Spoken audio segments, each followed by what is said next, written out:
आजिकल रोगी एंडोस्कोपी कहले जानी सारती गोटे कैमरा युक्त नली पेट भीतर को जीव एवं फोटो उठेकी वीडियो उठेकी आनिबो। सेमिति ब्रोंकोस्कोपी गोटे जिनस जोटा कि से एंडोस्कोपी भाया जो थरे कि नली रे गोटे कैमरा लगी थाए सेटा आमे नाक पटे किंबा पाटी पटे दे छाती भीतर को जाऊ। छाती भीतर थिबा श्वासनली को देखू जदि कौनसी असुविधा थाए ताहले सेठारु कौनसी प्रकार सैंपल कलेक्शन करा जाए जेमति कि बाल सैंपल कि बायोप्सी सैंपल कि ब्रश सैंपल ता से सैंपल गुड़ा को टेस्ट पाई दिया जाए एंड टेस्ट रिपोर्ट अनुसार रोग निरूपण करा जाए।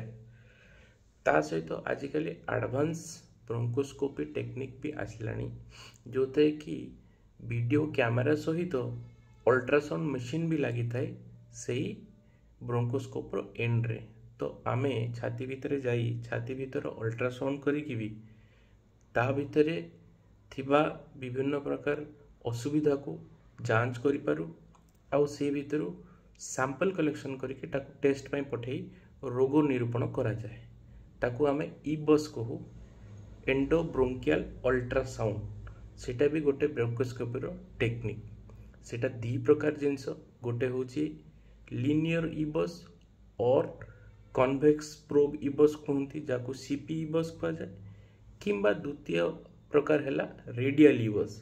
रेडियल ईबस भी गोटे प्रकार एंडोब्रोंकियल अल्ट्रासाउंड जो थे भी आमे विभिन्न प्रकार श्वासनली एवं लंग्स रे थिबा छोटो छोटो नोड्यूल किंबा मास रु सैंपल कलेक्शन करके रोग निरूपण करि थाउ।